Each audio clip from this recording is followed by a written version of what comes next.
நாம் ஆரம்பிக்கலாம். பிதா சுதன் பரிசுத்த ஆவியின் பெயராலே ஆமேன்.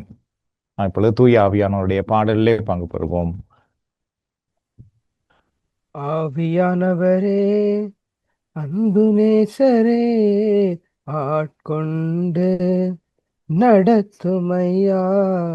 ஆவியானவரே, அன்பு நேசரே, ஆட்கொண்டு நடத்துமையா.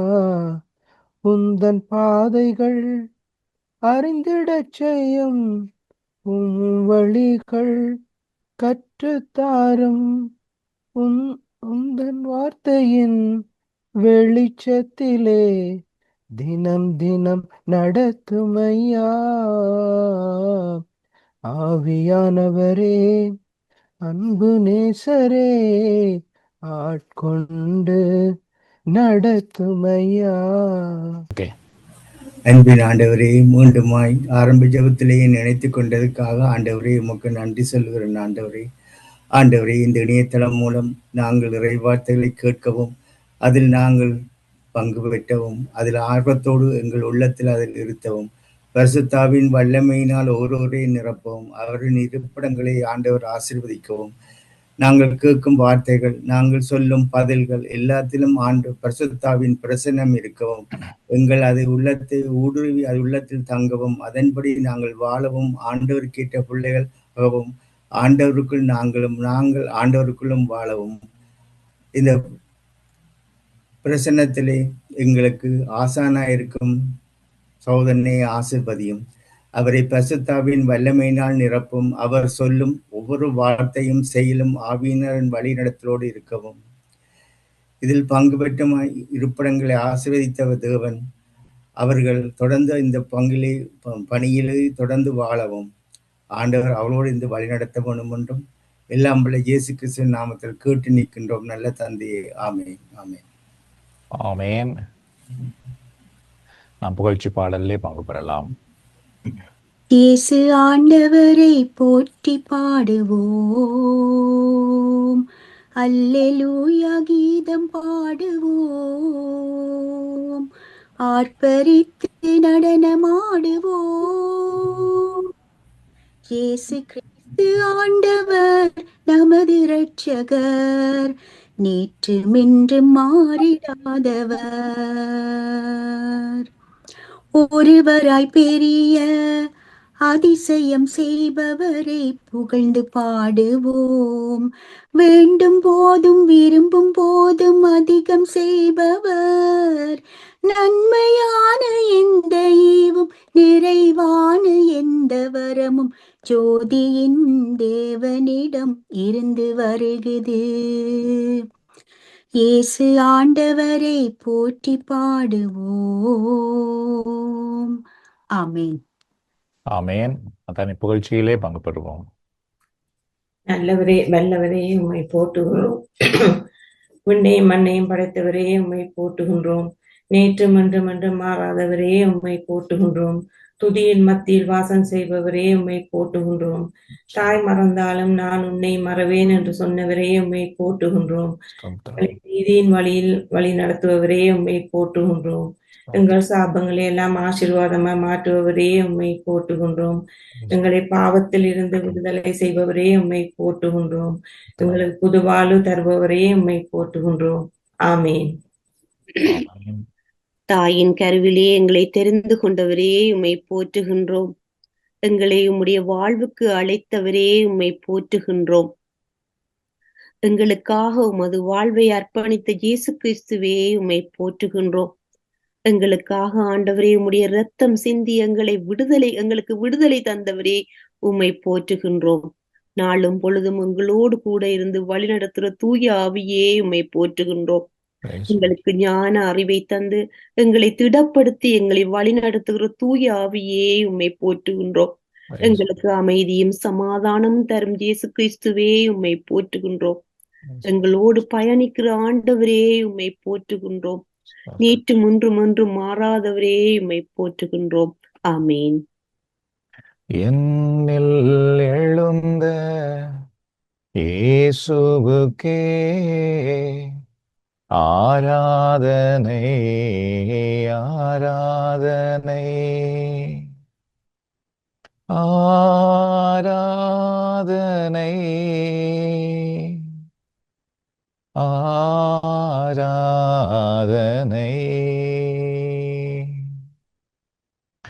சுதன் பரிசுத்தாவியின் பேராலே ஆமேன்.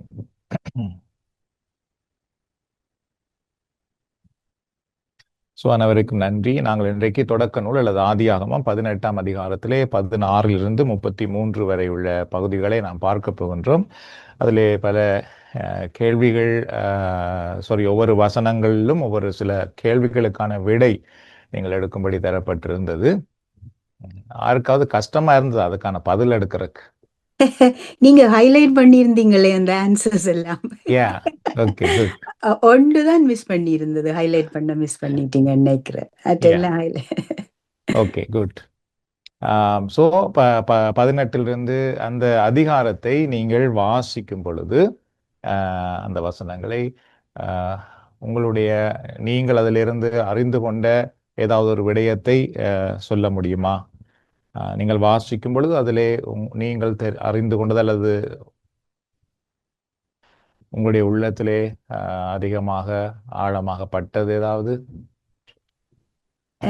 எனக்குண்டா ஆபிரகாம் அந்த மக்களை காப்பாற்றுறதுக்கு சுற்றியா ஆண்டவரை மன்றாடி வருந்தி மன்றாடி அவையை காப்பாற்றுறதுக்காக அவர் வேண்டிக் கொண்டார். Good, very good. ஓகே, வேற யாராவது? இதுல இருந்து பிரதர் அவர் சொன்ன மாதிரி தான் அவர் ஒரு ஒரு சமுதாயத்துக்காக மண்டாடுறார். இதே மாதிரி நாங்களும் எங்களுடைய மற்றவர்களுக்கு அயலவர்களுக்கு நாங்கள் எங்களுடைய செபத்துல அவர்களை தாங்கிக் கொள்ளணும், அவர்களுக்காக மன்றாட வேணும், அவர்களுடைய தேவைகளை சந்திப்பதற்கும் அவர்களுக்கு துணையா இருக்க வேணும் என்று இதுல இருந்து நான் கேட்டுக்கொள்றேன். Very good, thank you. வேற யாராவது நீங்க வாசிக்கும் பொழுது அதுல இருந்து நீங்கள் அறிந்து கொண்டது? கடவுளின் பார்வையில பார்க்க போனா கடவுள் அவ்வளவு பொறுமையாகவும் இரக்கமுள்ளவராகவும் இந்த மக்களோட நடந்து கொள்கிறார்னு சொல்லி பார்க்கிறோம். அதே நேரத்துல ஒருவரை வைத்தே ஆண்டவர்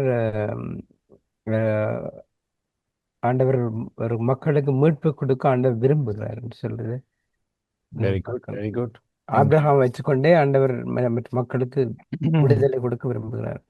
வெரி குட், தேங்க்யூ. வேற யாராவது? எனக்கு உணர்த்தப்பட்டது என்னன்னா, ஆபிரகாமோட கடவுள் உடன்படிக்கை செய்த மாதிரி சொல்லுவார் அந்த 18-19.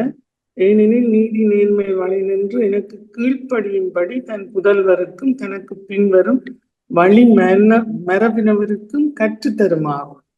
இப்ப எங்களால முடிஞ்சளவு அதே மாதிரி நாங்கள் எங்களுடைய வழி மரபினருக்கு எங்களுடைய விசுவாசம் முறையால எங்களோட நடவடிக்கையால எங்களோட பிள்ளைகளுக்கு நாங்கள் கற்றுத்தருவோம் என்று எனக்கு உணர்த்தப்பட்டது.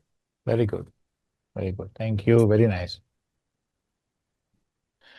வேறு யாராவது? ஆபிரகாமை போல துணிவுடன் தாழ்மையாக மனதில் உள்ளதை இறைவனோடு பேச வேண்டும் என்று. Very good, very nice. Okay, Abraham விசுவாசத்தில் ஆண்டவர்கிட்ட கேட்டபடியால் ஆண்டவர் நிச்சயம் செய்வார் என்று அவர் நினைத்தார். Very good. Okay, very good. Okay, thank you. So என்னன்னு சொல்லலாமா பிரதர்? நீங்களும் இன்னும் ஒன்று சொல்லலாமா? சரி, சொல்லுங்க. ஆண்டவர் எப்படிப்பட்டவர்? ஒரு நீதியானவர், இரக்கம் நிறைந்தவர், மன்னிப்பவர், அநீதியை அவர் பார்க்க மாட்டார், பார்த்தாலும் அதுல நீதியாக கடைபிடிப்பார். சோ அப்ப நேர்மையான ஒரு ஆண்டவர்கிட்ட நாங்க இதையும் கேட்கலாம். Very good. Okay, thank you. So ஒவ்வொருவருக்கும் பார்த்தீர்கள் இந்த பகுதியில இருந்து ஏதோ ஒரு பகுதி தான் உள்ளத்திலே அதிகமாக தொடுகிறது. அதிகமாக எல்லாமே ஓரளவுக்கு உங்களுக்கு அதிலே ஒரு சில விடயங்களை அறிந்து கொள்ளக்கூடியதாக இருந்தாலும் ஒரு சில விடயம் உங்களுடைய உள்ளத்திலே ஆழமாக பதிகிறது. அதை தான் நாம் இங்கே பகிர்ந்து கொண்டோம். அப்படி பார்க்கும் பொழுது ஒரு விடயம் தான் எல்லாருக்குமே பதிந்தது என்றல்ல, ஒவ்வொருவருக்கும் ஒவ்வொரு விடயம் ஆழமாக பதிகிறது. ஸோ இவ்வாறு தான் ஆண்டவர் எங்களோடு அவருடைய வார்த்தையிலிருந்து பேசும் பொழுது பார்த்தீர்கள் என்றால் ஒரு வார்த்தையாக இருந்தாலும் ஒவ்வொருவரோடும் அந்த வார்த்தையிலிருந்து வித்தியாசமான முறையிலே ஆண்டவர் வந்து பேசுகின்றார்.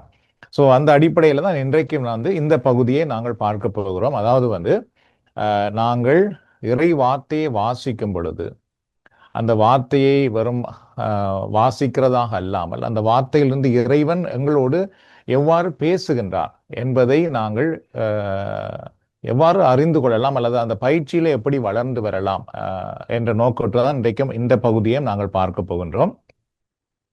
ஏற்கனவே உங்களுக்கு அந்த உள்ளத்திலே அந்த பட்ட விடயங்கள் போலதான் ஒவ்வொரு விடயத்தையும் வாசிக்கும் பொழுது, இறை வார்த்தையை வாசிக்கும் பொழுது அதிலிருந்து இறைவன் எங்களுக்கு தனிப்பட்ட விதத்திலே சில விடயங்களை பேசுகின்றார்.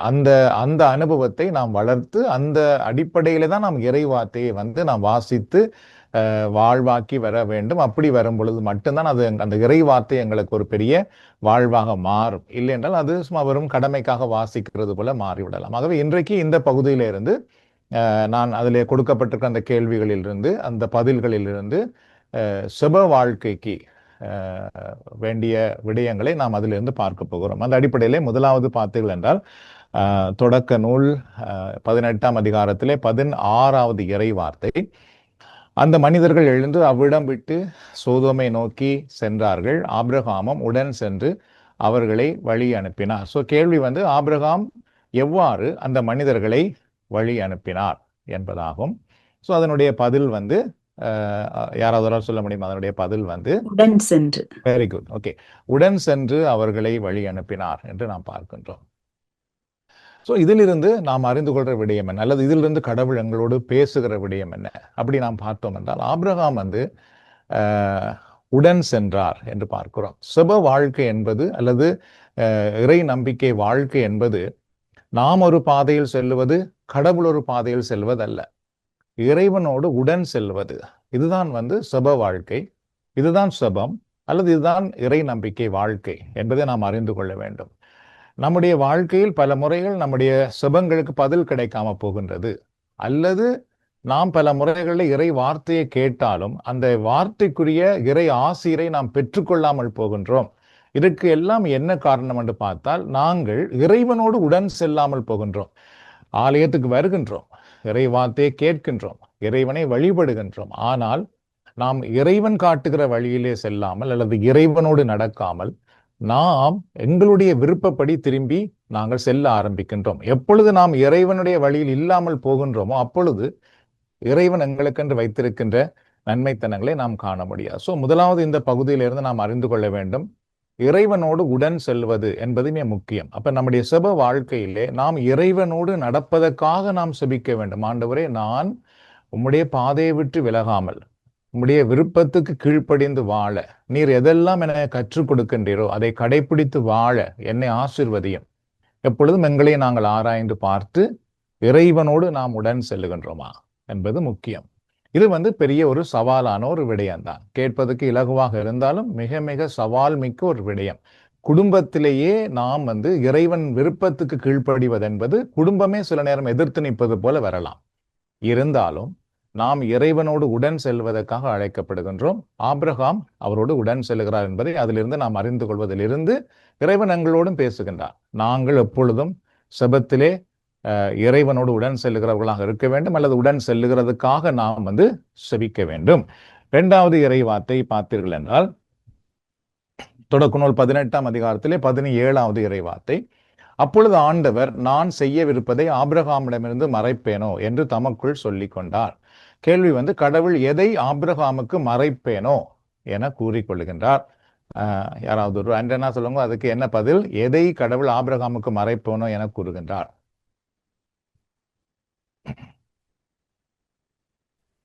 நான் செய்ய இருப்பதை ஆபிரகாமுக்கு மறைப்பேனோ. Very good, okay, thank you. It's okay. கடவுள் வந்து இதுல பார்த்தீர்கள் என்றால் என்ன சொல்ல வருகிறார்? நான் செய்ய இருப்பதை ஆபிரகாமுக்கு மறைப்பேனோ. வந்து இது வந்து ஆபிரகாம் கேட்டதுனால் கடவுள் சொல்லவில்லை, கடவுளாகவே உள்ளத்தில் விரும்புகிறார். ஆபிரகாம் என்னுடைய மகன், என்னை நம்பி இருக்கிற ஒருவர், ஆகவே நான் செய்ய போறதை நான் அவருக்கு மறைக்க மாட்டேன் என்று சொல்லுகின்றார். இதிலிருந்து நாம் என்ன அறிந்து கொள்கிறோம்? நம்முடைய சுப வாழ்க்கைக்கு என்ன அறிந்து கொள்கிறோம்? அல்லது கடவுள் இதிலிருந்து நம்மோடு என்ன பேசுகின்றார்? கடவுள் பல முறைகளிலே நமக்கு வேண்டியதை அவர் நமக்கு வெளிப்படுத்த விரும்புகிறார், பல முறைகளில் வெளிப்படுத்துகிறார். ஆனால் நாம் தான் அதை கவனிக்காமல் போவோம், அல்லது அதுக்கு நாம் செவி கொடுக்காமல் போவோம். ஆனால் கடவுள் அவருடைய பிள்ளைகளாக எங்களுக்கு எப்பொழுதுமே அவருடைய விருப்பத்தை, அவருடைய வழியை அல்லது சரியான பாதையை எங்களுக்கு எப்பொழுதுமே அவர் வெளிப்படுத்த விரும்பிக் கொண்டே இருப்பார். தவறானதையும் அவர் இதிலே நீ போகாதே என்பதையும் அவர் எங்களுக்கு தெரியப்படுத்தவே விரும்பிக் கொண்டே இருப்பார். சரியோ? அது கடவுளுடைய ஒரு திட்டம். இப்ப இங்கே ஆபிரகாமுக்கு கடவுள் ஆபிரகாமுக்கு என்ன சொல்ல வருகிறார் என்றால், நான் இப்பொழுது செய்ய இருப்பதை ஆபிரகாமுக்கு நான் மறைப்பேனோ அப்படி என்று சொல்லி அதுக்கு பின்பு ஒரு விடயத்தை சொல்ல வருகிறார். அப்ப இதுல இருந்து நாம் என்ன அறிந்து கொள்கிறோம் என்றால், நம்முடைய செப வாழ்க்கை ஆழமாக வளரும் பொழுது அந்த செபத்தின் வழியாக, அந்த செப வாழ்க்கை வழியாக கடவுளுடைய பலவிதமான திட்டங்களை நம்மால் அறிந்து கொள்ளக்கூடியதாக இருக்கின்றது. இறை வார்த்தையில் இருந்து அல்லது இறை வார்த்தைக்குள் இருக்கின்ற ஆழமான பல விடயங்களை நம்மால் அறிந்து கொள்ளக்கூடியதாக இருக்கும். எப்பொழுது நாங்கள் செப வாழ்க்கையில் வளரும் பொழுது மட்டும்தான். சரியோ? இறைவனோடு உள்ள உறவிலே நாம் இறுக்கமாக வளரும் பொழுது மட்டும்தான் கடவுளால் எங்களோடு பேச முடியும். அதே நேரத்திலே கடவுள் பேசுவதையும் நம்மால் புரிந்து கொள்ள முடியும். இல்லை என்றால் நிச்சயமாக புரிந்து கொள்ள முடியாது. இதுல நமக்கு கிடைக்கின்ற ஒரு பெரிய ஆசீர்வாதமான விடயம் என்னவென்றால், நமக்கு தெரியாத விடயங்கள் எவ்வளவோ இருக்குது. நம்முடைய வாழ்க்கையில் கூட நமக்கு நேரிட இருக்கின்ற எத்தனையோ பிரச்சனைகள் நமக்கு தெரியாது. ஆனால் கடவுள் முன்கூட்டியே அவைகளை தெரியப்படுத்தும் பொழுது அதைவிட ஆசீர்வாதமான ஒன்று எங்களுக்கு இல்லை. சரியோ?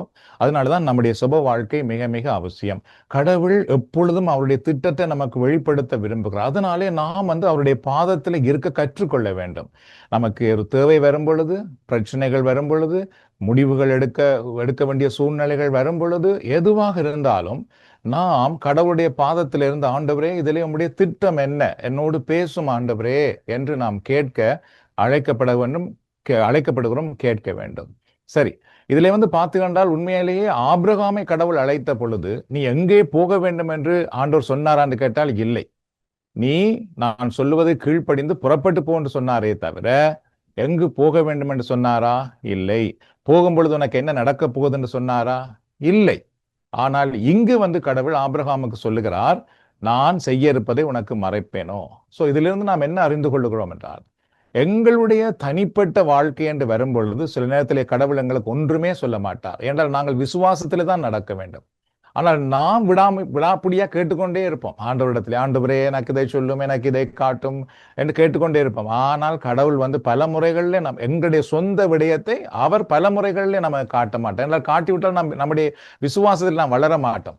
அவை கடவுள் எங்களை விசுவாசத்திலே தான் நடக்க வைப்பார். என்னை நம்பி நட, என்னை நம்பி நீ போ, என்னை நம்பி இரு, உனக்கு ஏற்ற நேரத்திலே அது கிடைக்கும். நீ கேட்கறது போல எல்லாவற்றையும் உனக்கு வெளிப்படுத்த மாட்டேன். சோ தனிப்பட்ட வாழ்க்கை என்று வரும் பொழுது இறைவன் பல முறைகளிலே அவருடைய திட்டங்களை மறைத்து வைத்திருப்பார். என்றால் நாம் விசுவாசத்தில் நடக்க வேண்டும் என்பதற்காக. ஆனால் பொதுவான விடயம் வரும் பொழுது ஆண்டோர் மறைத்து வைக்க மாட்டார். அந்த அடிப்படையிலே என்னுடைய உதாரணமாக நாங்கள் பணி வாழ்வென்று வரும் பொழுது கூட, இந்த பணி வாழ்க்கையிலே கூட பார்த்துக்கொண்டால் சில விடயங்கள் நடக்கலாம். பலர் நினைக்கலாம் அதை நாங்கள் மறைக்கலாம் என்று. இல்லை. ஊழியன் சம்பந்தப்பட்ட விடயமாக இருந்தால், அது ஊழியத்துக்கு ஏதாவது ஒரு பாதிப்பை கொண்டு வரமாக இருந்தால், அல்லது ஊழியத்திலே அது ஒரு குழப்பத்தை கொண்டு வர போகமாக இருந்தால், கட்டாயமாக ஆண்டவர் ஏதோ ஒரு வழியிலே அதற்கு பொறுப்பானவர்களுக்கு அதை தெரியப்படுத்தி ஆவார். ஏனென்றால் அப்பொழுதுதான் அந்த குழுவை அவர்களால் பாதுகாத்து கொள்ள முடியும். ஸோ அந்த அடிப்படையிலே நாம் இந்த பணி வாழ்வென்று வரும் பொழுது கூட அதில் எவ்வளவு ஓப்பனாக இருக்கிறோமோ, எவ்வளவு திறந்த மனதோடு நாம் செயல்படுகிறோமோ, எவ்வளவு நாங்கள் அதற்காக செப வாழ்க்கையோடு நாம் நடக்கிறோமோ, அவ்வளவு தூரம் நமக்கு ஆசீர்வாதம். இல்லாமல் நாம் மறைக்க ஆரம்பிப்போமாக இருந்தால் அங்கு கடவுள் அதை கவனித்து கொண்டே இருப்பார் என்பதும் நாம் அறிந்து கொள்ள வேண்டிய விடயம் இதிலே இருந்து. ஆகவே தொடக்க நூல் 18:17 இருந்து நாம் என்ன அறிகிறோம் என்றால், இறைவன் அவருடைய திட்டங்களை எங்களுக்கு வெளிப்படுத்த விரும்புகிற இறைவன். அவர் நாம் சுப வாழ்க்கையில் வளரும் பொழுது அதை அவர் வெளிப்படுத்துகின்றார். அதை அவர் வெளிப்படுத்துவதன் வழியாக நாங்கள் இன்னும் பல விடயங்களை செய்வதற்கு அது எங்களுக்கு உதவியாக இருக்கின்றது. சரி, அடுத்து தொடக்க நூல் 18ஆம் அதிகாரத்திலே 18வது இறை வார்த்தை. இதை ஒருவர் வாசிக்கலாம். 18வது இறை வார்த்தை ஒருவர் நாம் வாசிக்கலாம். ஆபிரகாமிடமிருந்தே வலிமை மிக்க மாபெரும் இனம் தோன்றும். அவன் மூலம் மண்ணுலகின் எல்லா இனத்தாரும் ஆசி பெற்றுக் கொள்வர். Very good. ஸோ கேள்வி என்னவென்றால், ஆபிரகாம் மூலம் எல்லா இனமும் எதை பெற்றுக்கொள்ள முடியும் என்று, எதை பெற்றுக்கொள்ளுகிறார்கள் என்று சொல்லப்படுகிறது. இன்னொருவருக்கு பதில் சொல்லுவோம். ஆசீர் பெற்றுக்கொள்வார் என்று சொல்லப்படுது. எதன் மூலமா பாருங்கள்? ஆபிரகாம் மூலம். சரி, இது ஆண்டவர் ஆபிரகாமுக்கு கொடுத்த ஒரு இறை வாக்காக அல்லது ஒரு திட்டமாக இருந்தாலும், இதிலிருந்து கடவுள் எங்களோடு என்ன பேசுகிறார் என்பதை அறிந்து கொள்ள வேண்டும். இதிலிருந்து சுப வாழ்க்கைக்கு என்ன நமக்கு தெரிந்து கொள்ளக்கூடியதாக இருக்கிறது என்பதையும் நாம் அறிந்து கொள்வோம். அதாவது வலிமை மிக்க மாபெரும் இனம் தோன்றும். ஆபிரகாம் மூலம் மண்ணுலகின் எல்லா இனத்தாரும் ஆசீர் பெற்றுக்கொள்ளுவர். சரியோ? இது ஒரு பெரிய ஆசீர்வாதமான ஒரு விடயம். நானும் நீங்களும் எங்கள் குடும்பத்திலே மற்றவர்களை நாம் பார்க்க முடியாது. நாம் எவ்வளவு தூரம் இறைவனோடு நெருக்கமாக வளர்ந்து வருகின்றோமோ அதன் நிமித்தம் கடவுள் எங்கள் குடும்பத்தை, எங்கள் குடும்பத்தில் உள்ளவர்களை ஆசீர்வதிக்கிறவராக இருக்கின்றார். இதை நாம் அறிந்து கொண்டு அந்த அடிப்படையில் நாம் வளர வேண்டும். மற்றவர்களை நியாயந்திருப்பதோ, குற்றப்படுத்துவதோ, அவர்கள் மேல் கோவப்படுவதோ, அதை தாண்டி நாங்கள் இறைவனுக்கு ஏற்ற வாழ்க்கை வாழும் பொழுது நிச்சயமாக கடவுள் அதன் வழியாக மற்றவர்களை அவர் ஆசீர்வதிக்கின்றார். அதே நேரத்திலே யாரெல்லாம் செபிக்கிறவர்களாக இருக்கின்றார்களோ அந்த செபிக்கிறவர்கள் வழியாகத்தான் மற்றவர்களை கடவுளால் ஆசீர்வதிக்கவும் முடியும். செபிக்காதவர்களால் மற்றவர்களையும் ஆசீர்வதிக்க முடியாது. நாம் எவ்வளவு தூரம் இறைவனுடைய அந்த செப வாழ்க்கையில் வளர்ந்து வருகின்றோமோ அதன் வழியாக கடவுள் மற்றவர்களையும், நம்முடைய குடும்பத்தில் உள்ளவர்களையும், நம்மோடு உள்ளவர்களையும் அவர் ஆசீர்வதிக்கிறவராக இருக்கின்றார். அதையும் தாண்டி ஒன்றை அறிந்து கொள்கிறோம். செபிக்கிறவர்கள், உண்மையாய் செபிக்கிறவர்கள் கட்டாயமாக மற்றவர்களுக்கு ஆசீர்வாதமாகவே இருப்பார்களே அன்றி மற்றவர்களுக்கு ஒருபோதும் இடைஞ்சலாகவோ அல்லது சாபமாகவோ இருக்க மாட்டார்கள். சரியோ? நானும் நீங்களும் உண்மையாகவே சுப வாழ்க்கையில் வளர்ந்து வரும் பொழுது நிச்சயமாக மற்றவர்களுக்கு நாம் ஆசீர்வாதமாகத்தான் இருப்போம். யாராவது ஒருவர் எங்களை வேணாம் என்று சொல்லுகிறார்களா? அவர்கள் ஆசீர்வாதத்தை இழக்கிறார்கள், அவ்வளவுதான். யார் எங்களை ஏற்றுக்கொள்கிறார்களோ அவர்கள் ஆசீர்வாதத்தை பெற்றுக்கொள்வதற்கான வழி உண்டாகிறது, அவ்வளவுதான். ஸோ அந்த அடிப்படையில தான் நாங்கள் எங்களுடைய ஆன்மீக வாழ்க்கையிலே வளர வேண்டும். நாம் எப்பொழுதும் மற்றவர்களுக்கு ஆசீர்வாதமாக இருக்க வேண்டும், அவ்வளவுதான். நீங்கள் அப்படிப்பட்ட ஒரு நிலையிலே வளர்ந்து வரும் பொழுது நீங்கள் மற்றவர்களை குறித்தோ மற்றதை குறித்தோ கலங்க வேண்டிய அவசியம் இல்லை, கலங்கவும் மாட்டீர்கள். யாரோ ஒருவர் உங்களை வெறுக்கிறார்களா, அதை குறித்து நீங்கள், அதாவது அவர்கள் தான் அந்த ஆசீர்வாதத்தை இழக்கிறார்கள். சரியோ? யாரொருவர் உங்களோடு நெருக்கமா இருக்கிறார்களோ அவர்கள் உங்களுடைய ஆசீர்வாதத்தை பெற்றுக்கொள்கிறார்கள் என்றால் நீங்கள் அவர்களுக்காக செபிப்பீர்கள், நீங்கள் அவர்களை குறித்து ஆண்டவரிடத்திலே பரிந்து பேசிக் கொண்டிருப்பீர்கள். ஆனால் அதே நேரத்திலே அதே நபர் உங்களை விட்டு விலகி விட்டார் என்றால் அதுக்கு பின்பு அவர் தன்னுக்காக செபிக்க வேண்டிய விடயத்தை அவர் இழந்து விடுகின்றார், அவருக்காக பரிந்து பேசுகிற விடயத்தை இழந்து விடுகிறார்கள். ஸோ அந்த அடிப்படையிலே நாங்கள் செபிக்கிறவர்களாக இருக்கும் பொழுது மற்றவர்களுக்கு ஆசீர்வாதம் உள்ளவர்களாக இருக்கின்றோம். நாம் ஆசீர்வாதம் உள்ளவர்களாக இருக்க வேண்டும். சரி, தொடக்க நூல் 18ஆம் அதிகாரத்திலே 19வது இறை வார்த்தையை இன்னொருவர் வாசிக்கலாம்.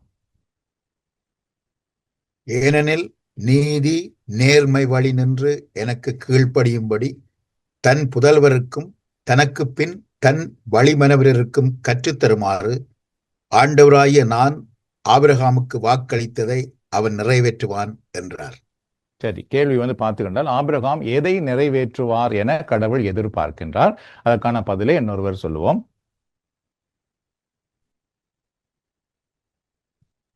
கடவுளுக்கு கீழ்ப்படிவதை. இறை வார்த்தையிலேருந்தே வாசிப்போம். நான் வாக்களித்ததை. ஓகே, அதாவது நீதி நேர்மை வழி நின்று என கீழ்ப்படியும்படி தன் புதல்வருக்கும் அதுக்கு பின்பு தனக்கு பின் வழிமரபினருக்கும் கற்றுத்தருமாறு. சோ அப்ப அதுல இருந்து அவ்வளவும் நாம் கவனிக்க வேண்டிய விடயம். சரியோ?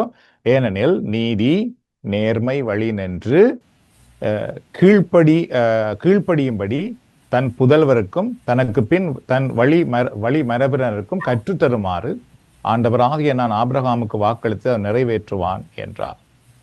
ஸோ இதிலிருந்து கடவுள் நம்மோடு பேசுவது என்ன, அல்லது நம்முடைய சுப வாழ்க்கைக்கு தேவையானது என்ன என்று பார்க்கும் பொழுது முக்கியமான ஒன்று பார்த்துக்கொண்டால் ஆபிரகாம் நிறைவேற்றுவான் என்று கடவுளே நம்பியிருந்தாராம். சரியோ? சோ என்னை குறித்தும் உங்களை குறித்தும் கடவுளுக்கு ஒரு நம்பிக்கை இருக்குதா? நிச்சயமா இருக்குது. நான் கொடுத்த இந்த பணியை இந்த பிள்ளை செய்வான். நான் கொடுத்த இந்த குடும்பத்தை இவன் விசுவாசத்திலே நடத்துவார் அல்லது பாதுகாப்பார். சரியோ? அந்த ஒரு நம்பிக்கை கடவுள் எங்கள் மேல் வைத்திருக்கின்றார். யார் எங்களை நம்பாமல் போனாலும் கடவுள் எங்கள் மேல் அந்த நம்பிக்கையை வைத்திருக்கின்றார். அதனாலேதான் நாங்கள் எங்களுடைய செப வாழ்க்கையிலே இந்த கடவுளுடைய நம்பிக்கைக்கு ஏற்ற விதமாக நாம் வாழவும், அந்த நம்பிக்கையை நிறைவேற்றுவதற்காகவும் நாம் செபிக்கும் பொழுது அது கடவுளுக்கு உகந்த செபமாக மாறுகிறது. சரியோ? நாம் அதற்கு செபிக்காமலேயே இருந்து விட்டோம் என்றால், நாம் செபிக்காமலேயே நாம் விரும்புகிற மாதிரியெல்லாம் நாம் இறைபணியை செய்து கொண்டிருப்போம் என்றால் அது கடவுளுக்கு துக்கத்தை உண்டாக்கும். அதனாலே நாம் எந்த பணியாக இருந்தாலும் அல்லது எந்த விடயமாக இருந்தாலும், ஆண்டவரே இதோ நீர் என்னிடத்தில் என்ன எதிர்பார்க்கிறீர், நான் என்ன செய்ய வேண்டும் என்று நீர் எதிர்பார்க்கிறீர், என்னோடு பேசும் ஆண்டவரே, எனக்கு சொல்லித்தாரும். இந்த ஒரு செபம் பார்த்தீர்கள் என்றால் ஆண்டவருக்கு மிக மிக விருப்பமான ஒரு செபம். சரியோ? அப்ப கடவுள் எங்களிலே மேலும் இரக்கம் வைத்து அவர் எங்களுக்கு அந்த பல விடயங்களை கற்றுத்தர ஆரம்பிப்பார். இதை நம்முடைய செப வாழ்க்கையிலே அறிந்து கொள்ள வேண்டும். கடவுள் நமக்கு ஒரு ஊழியம் கொடுத்திருக்கிறார். ஆண்டவரே, இந்த ஊழியத்திலே நான் என்ன செய்ய வேண்டும் என்று நீர் எதிர்பார்க்கிறீர், எனக்கு சொல்லித்தாரோம். சரியோ?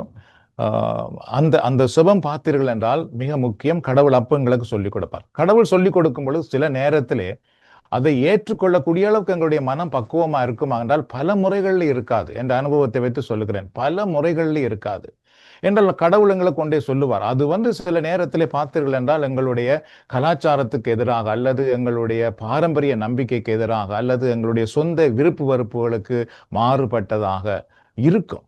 அதற்கு நாம் கீழ்ப்படிவது என்பதே மிக கடினமாக இருக்கும். ஆனாலும் கடவுள் எங்களிடத்தில் அதை எதிர்பார்க்கிறார். அதற்காகத்தான் எங்களை அழைத்தார். சரியோ? இந்த நற்செய்தி பணியில என்னை ஆண்டவர் அழைக்கும் பொழுது முதலாக நடந்த திருவிழிப்பிலே அந்த கடவுள் என்னுடைய பேசின அந்த சத்தத்தை என் காதிலே மெதுவாக கேட்கக்கூடியதாக இந்த ஆண்டவரிடத்தில் செபிக்கிறேன். ஆண்டவரை, எதற்காக இந்த நாட்டிலே நீர் என்னை அழைத்தீர்? அப்ப ஆண்டவர் எனக்கு சொன்னது, இயேசு என்கிற நாமத்தை மட்டும் நீ அறிவிப்பாயாக என்றது. சரியோ?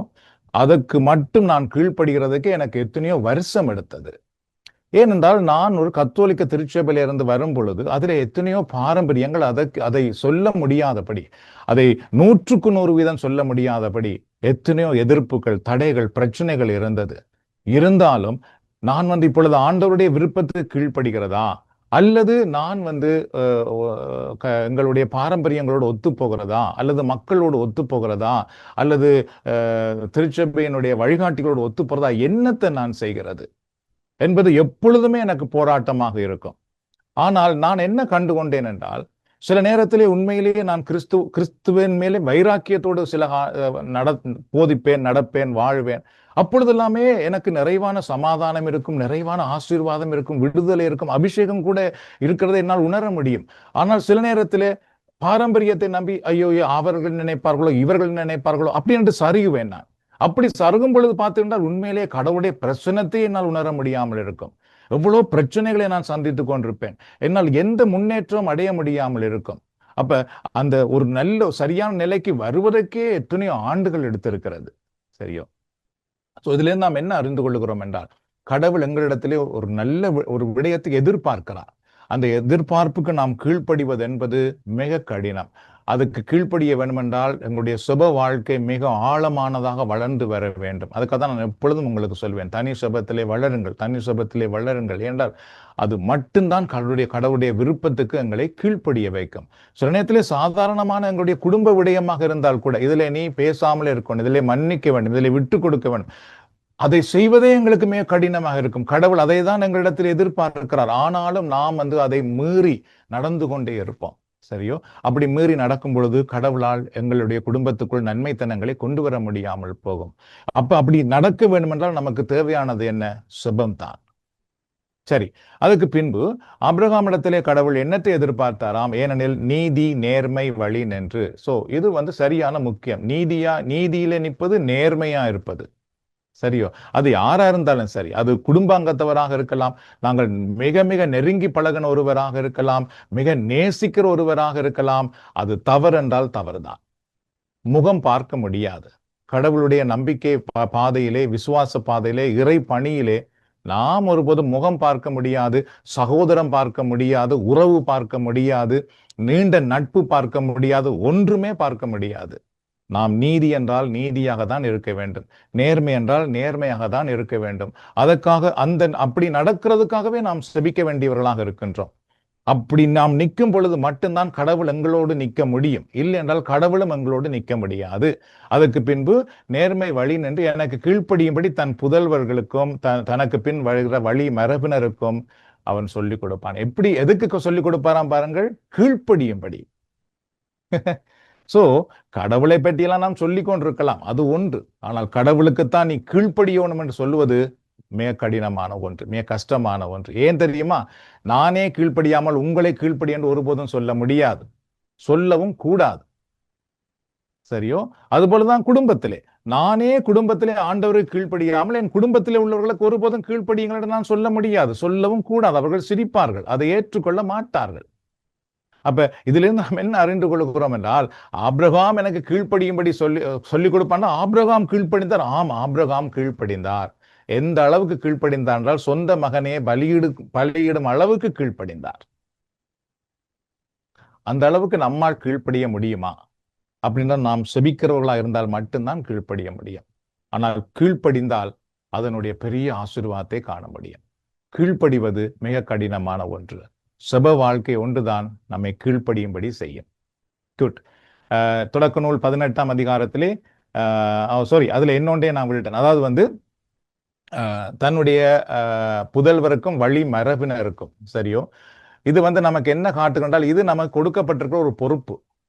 எங்களுடைய குடும்பத்தில் உள்ளவர்களுக்கும் எங்களுடைய தலைமுறைக்கும் உண்மை விசுவாசத்தை கொடுக்க வேண்டியது எங்களுடைய பொறுப்பு. கடவுள் அதை எங்களிடத்திலே கொடுத்திருக்கின்றார். அதை நாம் தவற விடக்கூடாது. அது நமக்கு கிடைத்திருக்கிற ஒரு பாக்கியம். சரியோ? அதையும் நான் தவற விடக்கூடாது. சரி, இப்ப நான் 18ஆம் அதிகாரத்திலே 19வது இறைவார்த்தையை 20வது இறைவார்த்தை ஒருவர் வாசிக்கலாம். தொடக்க நூல் 18 20வது இறைவார்த்தை. ஆதலால் ஆண்டவர் ஆபிரகாமை நோக்கி, சோதோம் குமோராவுக்கு எதிராக பெருங்கண்டன குரல் எழும்பியுள்ளது, அவற்றின் பாவம் மிகவும் கொடியது. சரி, அதுவே அதனுடைய கேள்வி, சோதோம் குமராவில் எது மிகவும் கொடியதாக தோன்றியது என்பதாகும். அதனுடைய பதில் என்ன? பாவம். குட். சோதோம் குமராவினுடைய விடயத்திலே கடவுளுடைய உள்ளத்தை பெரிதும் நோக பண்ணியது எதென்றால் அங்கிருந்த பாவம். சரியோ? இதிலிருந்து நாம் எங்களுடைய சப வாழ்க்கைக்கும் கடவுள் இதிலிருந்து எங்களோடும் என்ன பேசுகிறார் என்று அறிந்து கொள்ளும் பொழுது, பாவம் என்பது இறைவனை எப்பொழுதும் துக்கப்படுத்துகிற ஒரு விடயம்தான். சரியோ? அதாவது நாம் சிந்தனையினால் அல்லது எங்களுடைய சிந்தனையினால் எங்களையே நாம் அழுக்காக்குறது ஒன்று. இன்னொருவரை நாம் பாவத்திலே விழும்படி செயல்படுவது அது இன்னொன்று. சரியோ? சோ இன்னொருவரே பாவத்தில் விழும்படி நாம் சொல்லாலோ செயலாலோ அல்லது வேற செயல்களாலோ ஈடுபடும் பொழுது அது கடவுளுடைய மனதை நோவ பண்ணுகிறது. அதே நேரத்திலே நாம் தவறானதை பிடித்து கொண்டு சரியானதை விட்டு கொண்டிருந்தோம் என்றால் அதுவும் கடவுளுடைய மனதை நோக பண்ணுகிற ஒன்றாக இருக்கிறது. இந்த அடிப்படையிலே நானும் நீங்களும் செப வாழ்க்கையிலே வளரும் பொழுது, விசுவாச வாழ்க்கையிலே வளரும் பொழுது, நாங்களே தவறான ஒரு வாழ்க்கை நிலைக்குள் இருப்போம் என்றால், பாவத்துக்குள் இருப்போமாக இருந்தால், நாமே செப வாழ்க்கையில் வளர முடியுமா என்று கேட்டால் இல்லை. அதனாலே எங்களுடைய செப வாழ்க்கையில நாங்கள் ஆண்டவரிடத்திலே எங்களுடைய குறை குற்றங்களுக்காக மன்னிப்பு கேட்டு மனம் திரும்பி அதிலிருந்து வெளியே வருவதற்காக நாம் ஆண்டவரிடத்திலே பலனுக்காக, வல்லமைக்காக, தூயாவின் பிரசன்னத்துக்காக செபிக்க நாம் அழைக்கப்படுகின்றோம். நானும் நீங்களும் பார்த்தீர்கள் பலவீனமானவர்கள். சரியோ? மனிதர்கள் பலவீனமானவர்கள். நாங்கள் எவ்வளவுதான் செபித்தாலும் நாம் பலவீனத்திலே விழுந்து கொண்டே இருப்போம். அப்படி விழுந்து கொண்டிருக்கும் பொழுது அதையே நாம் எங்கள் சார்பாக எடுத்து விடக்கூடாது. மாறாக இது தவறு என்று தெரிந்தால் உண்மையிலேயே ஆண்டவரிடத்திலே ஒவ்வொரு முறையும் வரும் பொழுதும், ஆண்டவரே, நான் மீண்டும் மீண்டும் தவறி விழுகிறேன், என்னை மன்னியும், இதில இருந்து எனக்கு விடுதலை தாரும், இதிலிருந்து நான் விடுதலை பெற்று வாழ எனக்கு வேண்டிய உம்முடைய வல்லமை அபிஷேகத்தை எனக்கு தாரும். அந்த உண்மையான மன வருத்தத்தோடு நாம் ஆண்டவரிடத்திலே மன்றாட அழைக்கப்படுகிறோம் என்றால் அது கடவுள் விரும்புகிறார், அந்த கடவுள் அதை எதிர்பார்க்கிறார். நாம் அந்த பாவத்தையே பிடித்து கொண்டு நின்றோம் என்றால் அது கடவுளுடைய உள்ளத்தை வேதனைப்படுத்தும். உதாரணமாக பெருமை, வைராக்கியம், ராங்கி, அல்லது விட்டு கொடுக்க முடியாத தன்மை, மன்னிக்காத தன்மை, இதை நாம் பிடித்து கொண்டே இருந்து கொண்டு நாம் மற்ற செபிக்கிறோம் என்றால் அந்த செபம் 100க்கு 100 கடவுளிடத்திலே செல்ல முடியாது. ஏனென்றால் நாமே அந்த தீமையில் இருக்கின்றோம். அப்ப இயேசு சொல்லுவார், உன்னுடைய பகைவரை மன்னித்த பின்பு பலிப்பிடத்தில் உன் பலியை கொண்டு வந்து காணிக்கையை கொண்டு வந்து வையுங்கள் என்று. ஸோ அதுபோல இங்கு கூட நாம் அதை தான் கவனிக்கின்றோம். ஒரு பாவம், ஒரு தீமை கடவுளுடைய உள்ளத்தை வேதனைப்படுத்துகின்றது. அப்ப பாவ வழியிலிருந்து மனம் திரும்புவதற்காக நாம் செபிக்க நாம் அழைக்கப்படுகின்றோம். ஒன்று. இரண்டாவது, மற்றவர்கள் தவறான பாவத்தில் தவறான வழியில் இருக்கும் பொழுது அவர்களுக்காகவும் நாம் செபிக்க அழைக்கப்படுகின்றோம். எப்பொழுதும் நான் சொன்னது போல முதலிலே நாங்கள் மற்றவர்களுக்காக செபிக்கும் பொழுது நாங்கள் சரியாக இருக்கின்றோமா என்பது மிக முக்கியமான ஒன்று. நாமே பிழையாக இருந்து கொண்டு மற்றவர்களுடைய திருத்தத்துக்காக மன்றாடி கொண்டிருந்தோம் என்றால் அது சரியான முறை அல்ல. ஒருவருடைய தவறை பார்க்கும் பொழுது கடவுள் அதிலிருந்து நமக்கு ஒரு பாடம் கற்றுக் கொடுக்கின்றார். அதுபோல நீ இருக்காதே, அதுபோல நீ செய்யாதே என்பதை எங்களுக்கு முதல்ல கற்றுக் கொடுக்கின்றார்.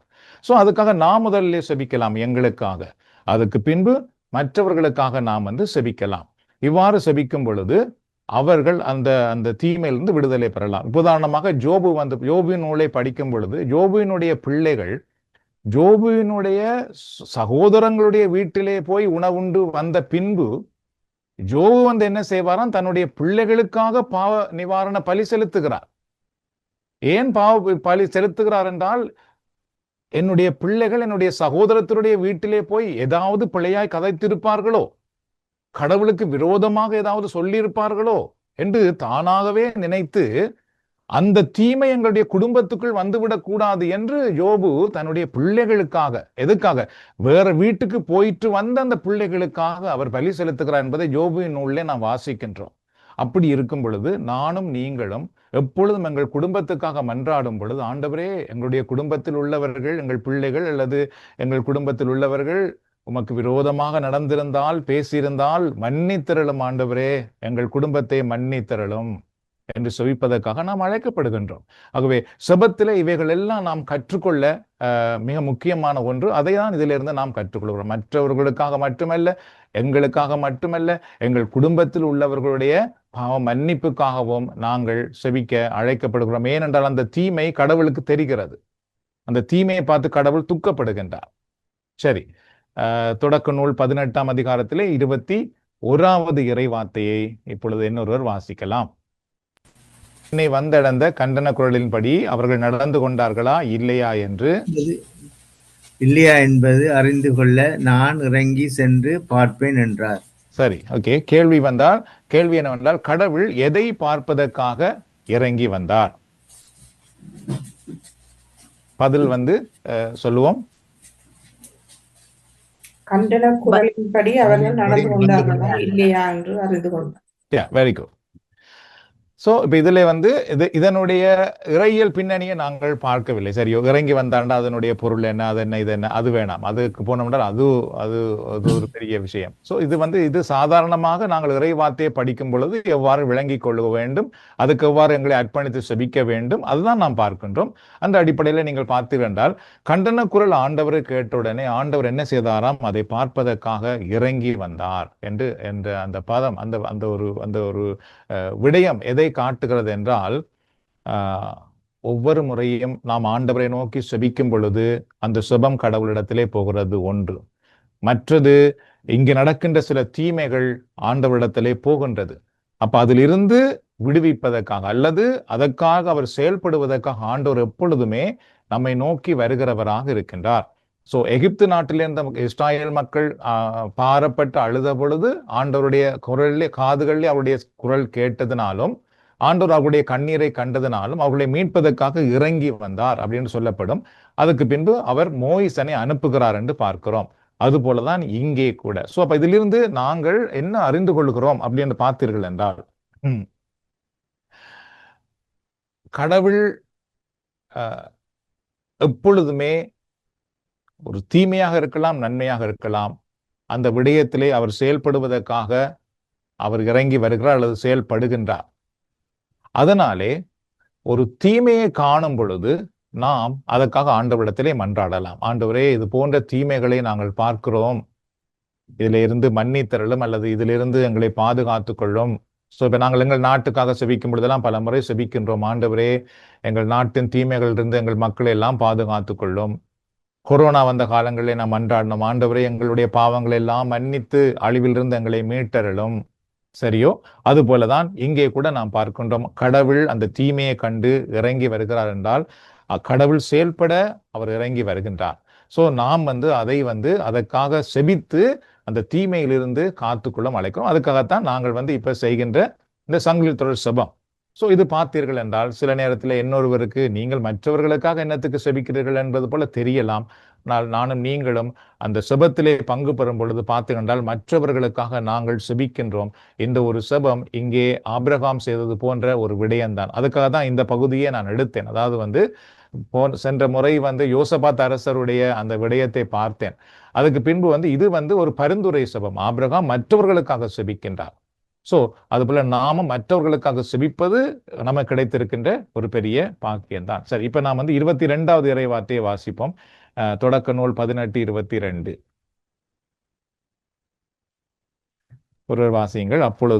அப்பொழுது அந்த மனிதர்கள் அவ்விடத்தை விட்டு சோதோமை நோக்கி சென்றார்கள். ஆபிரகாமோ ஆண்டவர் திருமுன் நின்று கொண்டிருந்தார். கேள்வி ஆபிரகாம் எங்கே நின்று கொண்டிருந்தார்? பதில் ஒருவர் சொல்லுவோம், ஆண்டவர் திருமுன். Very good. சி இதுதான் பார்த்தீர்கள் என்றால் மிக மிக கஷ்டமான விடயம். என்ன கஷ்டமான விடயம்?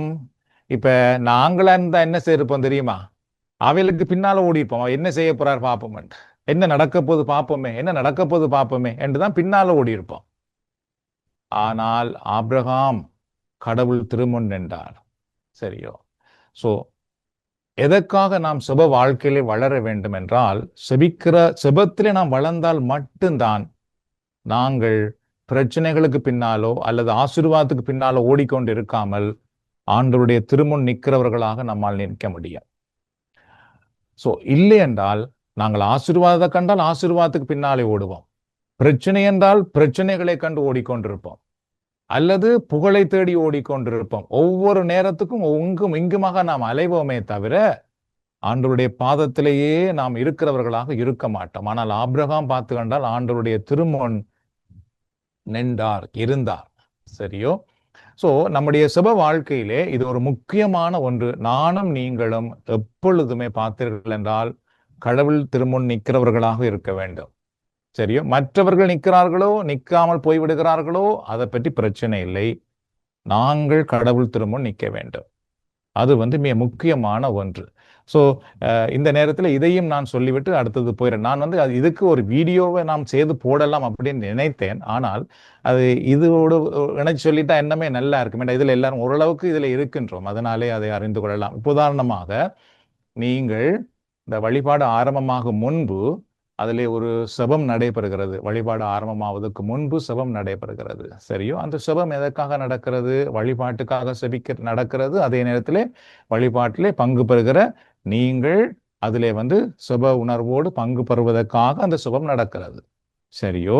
அப்ப செபம் முடிந்த பின்பு நான் ஏற்கனவே பல முறை சொல்லியிருக்கின்றேன், செபம் முடிந்த பின்பு நாம் எப்படிப்பட்டவர்களாக இருக்க வேண்டும்?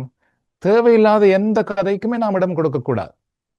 செபம் முடிந்த உடனே ஆண்டோர் சன்னிதானத்திலே வந்திருந்து செப வழிபாட்டுக்காக நாம் செபிக்கிறவர்களாக இருக்க வேண்டும். சரியோ? இந்த கடவுள் அதை பார்ப்பார். நீங்கள்லாம் செபம் பண்ணிட்டு அதை பற்றி கதைப்பது, இதை பற்றி கதைப்பது, அப்படி சிரிப்பது, இப்படி சிரிப்பது, தேவையில்லாத ஏதோ கதைகளை பற்றி கதைப்பது, இப்படியெல்லாம் நீங்கள் கதைத்துக்கொண்டு நின்றுட்டு திருப்பி ஆண்டோருடைய சன்னிதானத்திலே நீங்கள் இறைபணிக்கு நிற்பீர்களாக இருந்தால் அது ஒரு முன்னுதாரணமானு கேட்டால் இல்லவே இல்லை. சரியோ? இறைபணியிலே எப்பொழுதும் ஒன்றை அறிந்து கொள்ள வேண்டும்.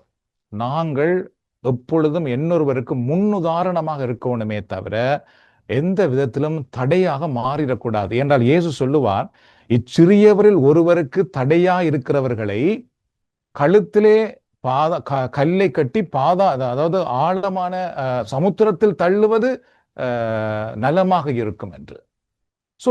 நாங்கள் எப்பொழுது எந்த விதத்திலுமே மற்றவர்களுக்கு நாங்கள் ஒரு தடையாக இருக்கக்கூடாது. அப்ப நீங்கள் முன்னை ரெண்டு பணி செய்ய போகிறீர்கள். அதுக்கு முன்பே நீங்கள் அந்த முன்னுதாரணத்தை இழப்பீர்களாக இருந்தால் உங்களுக்கு பின்னே வருகிறவர்கள் அல்லது உங்களுக்கு பிறகு இறைபணிக்கு வந்தவர்கள் உங்களை பார்த்துவிட்டு அவர்களும் அதே மாதிரியே செயல்பட ஆரம்பிப்பார்களாக இருந்தால் அது அவ்வளவு நல்லதில்லை. சரியோ? அதனாலே இறைபணிக்கு வந்து விட்டோமா, செபிக்கிறோம், ஏதாவது முக்கியமான கதை இருக்குதா, அதை பக்குவமாக கதைக்கலாம். அதுக்கு பின்பு ஆண்டவருடைய பணிதான் முக்கியம். அந்த பணி முடிந்த பின்பு நாங்கள் கதைக்கலாம். அதுக்கு முன்பு நாம் கட்டாயமா நான் போன முறையெல்லாம் எனக்கு பெரிய சத்தமாவே கேட்டுக்கொண்டு இருந்தது, நீ கதைச்சது சிரிச்சது எல்லாமே. ஸோ அதனாலே நான் பார்த்தேன், எனக்கு அதிலே ஒரு கருத்தும் இல்லை என்றால் அதனாலே வரப்போற அதாவது உங்களை நீங்கள் தான் பாதுகாத்து கொள்ள வேண்டும். ஸோ நான் ஒன்றும் செய்ய முடியாது உங்களுக்காக, எனக்கு விடயத்தை சொல்லிக் கொடுக்கத்தான் முடியும், மற்றபடி நான் ஒன்றும் செய்ய முடியாது. ஸோ அதனாலே இதில் முன் உதாரணம் மிக மிக முக்கியமான ஒன்று. கடவுளுடைய பிரசன்னத்தை பாதுகாத்துக் கொள்வது மிக முக்கியமான ஒன்று. அதுக்கு பின்பு அதிலே நீங்கள் செயல்படும் பொழுது உண்மையாகவே அந்த சுப நிலையோடு நீங்கள் செயல்படுவதை கடவுள் காணும் பொழுது மட்டும்தான் கடவுளால் உங்களை ஆசீர்வதிக்க முடியும், அபிஷேகம் பண்ண முடியும். சரியோ? அதனாலே நீங்கள் இப்போ உதாரணமாக சிவ வழிபாடு நடக்கும் பொழுது ஆரம்பமாவதற்கு முன்பு நாம் என்ன செய்கிறோம், அது மிக முக்கியமான ஒன்று. சரியோ? அதை பார்த்துத்தான் கடவுள் உங்களே பயன்படுத்த முடியும். இப்ப நான் எல்லாம் ஆரம்ப காலத்திலே சிவ வழிபாட்டுக்கு ஏதாவது உதவியெல்லாம் செய்துட்டு அதுக்கு பின்பு அப்படியே ஆண்டவருடைய பாத்திலேருந்து அங்க பணி செய்ய போற எல்லாருக்காகவும் செபித்து கொண்டே இருப்பேன். என்னுடைய நண்பர்கள் எல்லாம் வேற எங்கேயும் கதைத்து கொண்டிருப்பார்கள். ஆனா நான் அதுக்கு ஒரு நாள் இடம் கொடுக்கறது இல்லை. நான் போயிருந்த ஆண்டவரை இன்றைக்கு பாடப்போர்களுக்காக, இசைக்க போர்களுக்காக, போதிக்க போர்களுக்காக, இன்றைக்கு வருகிற மக்களுக்காக, நோயாளிகளுக்காக, கட்டுண்டவர்களுக்காக நான் ஜெபிக்கிறேன் ஆண்டவரே. ஆனா இவ்வளவுக்கும் பார்த்தீங்கன்னா நான் அங்க ஒரு பணியும் செய்யறது இல்லை. அப்பதான் புதுசு. ஆனாலும் அவர்களுக்காக நான் செபிப்பேன். அந்த அந்த செப பாரத்தை இறைவன் பார்க்க வேண்டும் எங்களிடத்திலே. அப்பதான் கடவுளுக்கு தெரியும் இவருக்கு வேண்டிய அபிஷேகத்தை நான் கொடுக்க வேண்டும். அப்பதான் இவர்களையும் நாம் பயன்படுத்தலாம். நாம் அதை ஒன்றுமே செய்யாமல் தான் கடவுள் எங்களை பார்ப்பார். இவர்கள் இருக்கிறார்கள், போகிறார்கள், வருகிறார்கள், போகிறார்கள், அவ்வளவுதான். சோ அதனாலே இந்த பகுதியில நாம் என்ன பார்க்கிறோம், 22வது வசனத்திலே ஆண்டவருடைய திருமுன் ஆபிரகாம் நின்றார் என்றது மிக முக்கியமான ஒன்று. நாங்கள் எப்பொழுதுமே வெள்ளிக்கிழமை வழிபாட்டுக்கு வருகிறீர்களா, அதுல உங்களுக்கு ஒரு வாய்ப்பு கிடைக்கிறது. சரி ஆண்டவரே, இங்க வருகிற மக்களுக்காக நான் செபிக்கிறேன், பாரத்தோடு மன்றாடுகிறேன், வாலிபர்களுக்காக செபிக்கிறேன், நோயாளிகளுக்காக செபிக்கிறேன். ஆண்டவரே, இந்த நாளில் அவர்களை தொடும், அவர்களை குணமாக்கும், அவர்களை விடுதலையாக்கும். அதை ஆண்டவர் பார்க்க வேணும். அது எங்களுக்கு கிடைக்கிற ஒரு பெரிய ஆசீர்வாதம். ஏதாவது முக்கியமா ஏதாவது கதைக்க வேண்டி இருக்குதா, கட்டாயமா நீங்க கதைக்கத்தான் வேண்டும். ஆனால் தேவையில்லாம கதைக்க கூடாது. சரியோ? முடிந்த பின்பு அதுக்கு பின்பு ஏதாவது நீங்கள் கதைக்கலாம். தேங்க்யூ. ஸோ தொடக்க நூல் 18ஆம் அதிகாரத்தில் 23வது இறை வார்த்தை ஒருவர் வாசிக்கலாம். ஆபிரகாம் அவரை அணுகி கூறியதாவது, தீயவரோடு நீதிமான்களையும் சேர்த்து அழித்து விடுவீரோ? ஓகே. சோ கேள்வி ஆபிரகாம் யார் அழியக்கூடாது என மன்றாடுகின்றார்? நீதிமான்களை. Very good. சோ இப்ப ஆபிரகாம் பார்த்தீர்கள் என்றால் ஆண்டவர் அழிக்க போகிறேன் என்று சொல்லும் பொழுது நீதிமான்களையும் பாவிகளோடு சேர்த்து அழித்து விட போகிறீரா அப்படின்றால் அங்கு நீதிமான்கள் என்று கடவுளுக்கு ஏற்ற நிலையிலே வாழ்கிறவர்கள் அங்கு இருக்கிறார்களே அப்படின்றால் அவர் லோத்தினுடைய குடும்பம் தான் அங்க இருக்கிறது அவருக்கு தெரிந்த அளவுக்கு. ஆனால் மற்றவர்களை பற்றி ஆபிரகாமுக்கு உண்மையிலேயே தெரியாது. பட் ஆபிரகாம் என்னன்னு பார்க்கிறார் என்றால், சரி பாவிகளை நீர் அழியும், ஆனால் பாவிகளோடு சேர்த்து நீதிமான்களை நீர் அழித்து விட போகிறீரோ அப்படி என்று சொல்லி இப்பதான் ஆபிரகாம் செபிக்க பரிந்துரைக்க ஆரம்பிக்கின்றார். சரியோ? சோ அது மிக முக்கியமான ஒன்று எங்களுடைய வாழ்க்கையிலும். அதாவது ஒரு விடயத்துக்காக, மற்றவர்களுடைய தேவைக்காக நாங்கள் ஆண்டவரிடத்திலே மன்றாட அழைக்கப்படுகிறோம். கடவுள் அதை கேட்கிறார். அதுக்கு பின்னுக்கு வருகிற வசனங்கள் எல்லாத்திலையும் பார்க்கலாம். சரியோ? அதுக்கு பின்பு கூட நாம் என்ன பார்க்கிறோம் பாருங்கள். 24வது இறை வார்த்தையை வாசிப்போம். இன்னொரு வாசியுங்கள். ஒருவேளை இல்ல நீங்க தான் வாசிக்கணும், நானும் வாசிச்சேன். ஒருவேளை நகரில் 50 நீதிமான்களையாவது இருக்கலாம். அப்படியானால் அதிலிருந்து 50 நீதிமான்களை முன்னிட்டாவது அவ்விடத்தை காப்பாற்றாமல் அழிப்பீரோ? குட். சோ கேள்வி என்னவென்றால், கடவுள் என்ன செய்ய வேண்டும் என ஆபிரகாம் எதிர்பார்க்கின்றார்? சோ பதில் வந்து காப்பாற்ற வேண்டும். காப்பாற்றாமல் நீர் அழித்து விடுவீரோ. சோ அப்ப இங்க வந்து கடவுள் ஆபிரகாம் என்ன கேட்கிறார் என்றால், அந்த நகரையே நீர் அழிப்பதாக சொல்லுகிறீர், அப்படி என்றால் அதில் 50 நீதிமான் இருந்தால் கூட நீர் காப்பாற்ற மாட்டீரா? சோ அந்த நாட்டை நீர் காப்பாற்றும், சோ அது அழியக்கூடாது அப்படின்ட்டு அந்த பாரத்தோடு அவர் மன்றாடுகிறார். சரியோ? ஆனா நாங்க நினைக்கிறோம், பாவிகள் அழிய வேணும் சில நேரம் நினைச்சிடுறோம். அவை செய்த தீமைக்கு அவையில தண்டிக்கணும், அவை செய்த குற்றத்துக்கு அவைகளுக்கு இது இப்படித்தான் நடக்கணும், இப்படி எல்லாம் நாம் நினைக்கிறோம். சரியோ? ஆனா செபிக்கிறவர்கள் நாங்கள் அப்படி நினைக்க முடியுமா என்று கேட்டால் இல்லை. ஆனால் செபிக்காதவர்களால் அப்படித்தான் நினைக்க முடியும். நாம் எவ்வளவு தூரம் செபத்திலே வளர்றோமோ அப்பொழுதுதான் எங்கள் எதிராளிகளையும் நீர் ஆசீர்வதியும் என்று நம்மால் செபிக்க முடியும். அந்த விருப்பம் நமக்குள்ளே தோன்றும். இல்லை என்றால் நாங்கள் வந்து அவை செய்ததுக்கு இது நடக்கத்தான் வேணும், அப்படியே நடக்கட்டும் அப்படின்ட்டு விட்டுட்டு நாம் செபிக்காமல் இருப்போமே தவிர நாம் அவர்களுக்காக பாரப்பட மாட்டோம். சோ இந்த ஆன்மீக பணி என்பது கூட பார்த்தீர்கள் என்றால், நானும் நீங்களும் வந்து ஏதோ கேட்கிறோம், இறைவார்த்தையை கேட்டு போகிறோம் என்பது அது மட்டுமல்ல. இந்த இறைவார்த்தையை கேட்காமல் எத்தனையோ பேர் அழிவுக்குள்ளே வேதனைக்குள்ளே இருக்கிறார்கள். அவர்களுக்காக நாம் பாரப்படுவதுதான் உண்மையான பாரம். சரியோ?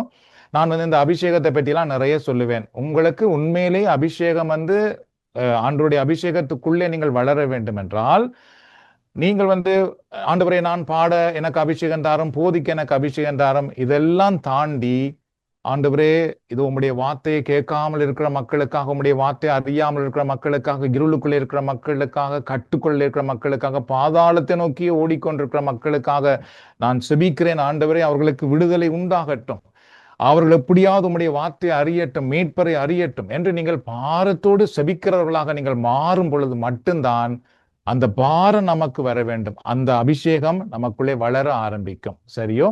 அந்த பாரம் வந்து எங்களுக்கு வேண்டும். மற்ற அழிந்து போகிறவர்கள் நிமித்தம் நமக்கு ஒரு பாரம் வேண்டும். சரியோ?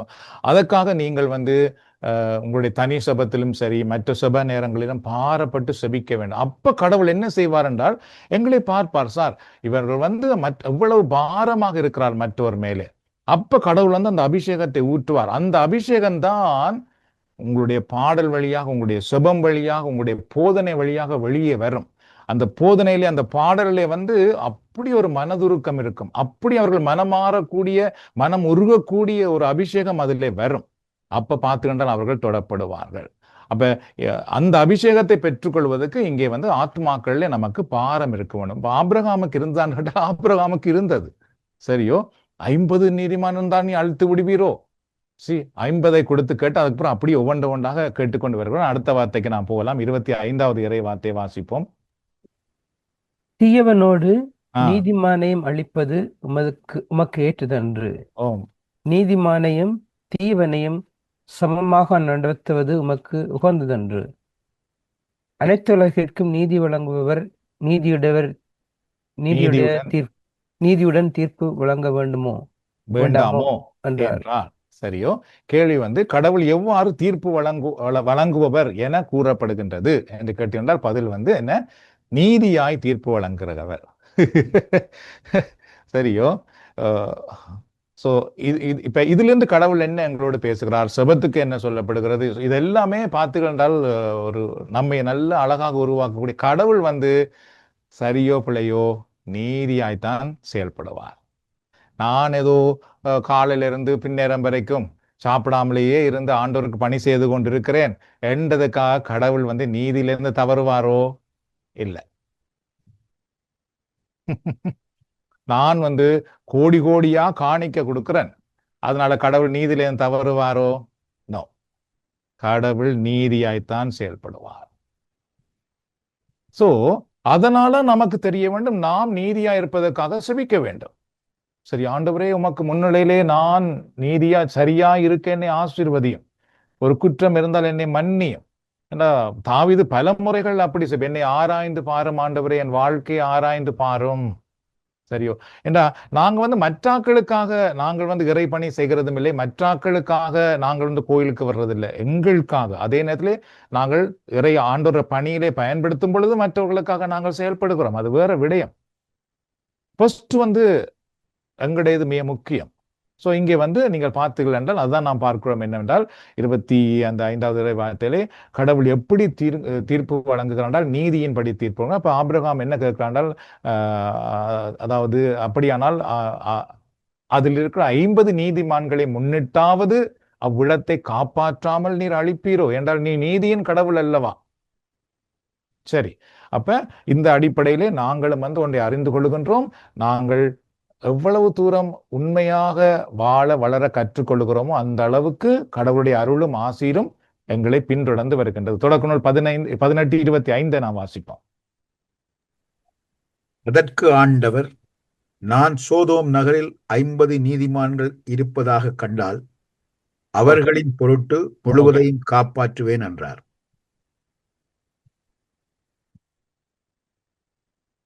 எத்தனையாவது இறைவார்த்தை நீங்க வாசித்த நீங்கள்?